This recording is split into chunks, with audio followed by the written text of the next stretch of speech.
Pas uniquement une Alors question de partenaires sociaux. c'est là où on vous attendrait, vous aussi, si vous reveniez au pouvoir, puisque vous dites dans votre contre-projet 100 milliards de baisse de la fiscalité, des impôts, et vous dites 130 milliards d'économies, de dépenses publiques en moins.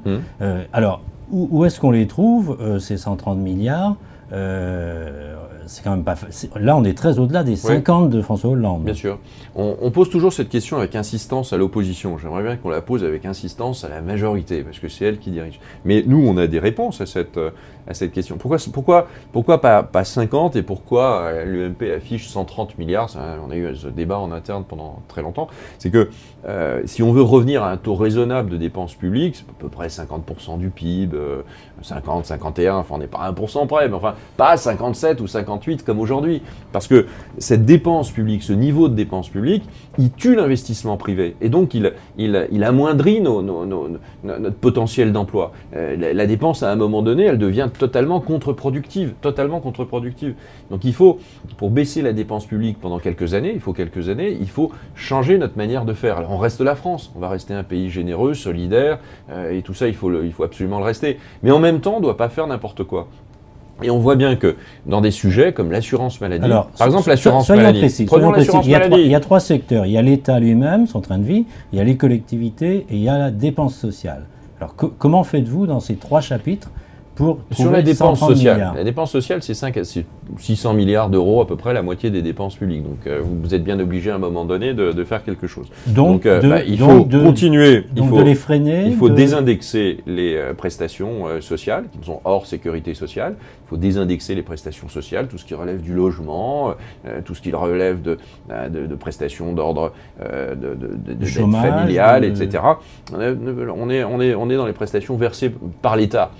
Et donc ça, c'est très important au fond de désindexer. Elle galope au même niveau que l'inflation. L'inflation n'est pas très élevée, mais enfin en même temps, il n'y a pas de raison. Il faut le faire sur une période de temps déterminée. Il ne faut pas le faire pour les minima sociaux. Par exemple, le RSA socle, l'ancien RMI, il faut pas y toucher parce que c'est vrai aussi pour l'allocation adulte handicapé, des choses comme ça. Mais l'ensemble des autres prestations, il y a notamment beaucoup d'argent dans le logement, il faut le désindexer parce que ce n'est pas extrêmement violent et en même temps c'est extrêmement producteur d'économie. Et puis après, il faut réformer ces prestations. Sur le logement, il est assez anormal de dépenser autant d'argent dans des politiques de logement et avoir aussi peu de gens qui arrivent à se loger.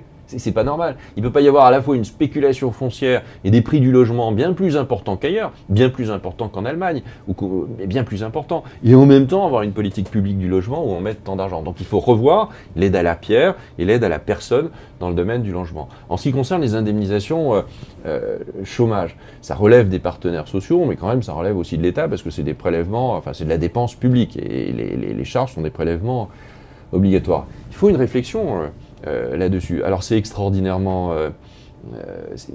ça peut paraître comme très dur, mais la vraie dureté, c'est d'accepter que la France ait autant de chômeurs.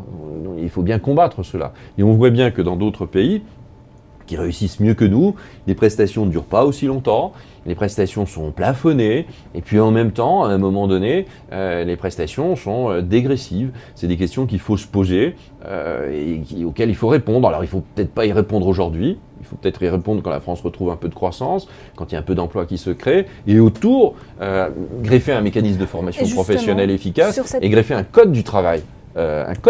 Qu'elle soit protecteur de la personne, mais pas protecteur de l'emploi en lui-même. Plus vous protégez l'emploi, moins il y a d'emploi. Plus vous protégez la personne, et plus vous lui donnez envie, à un moment donné, de retrouver du travail.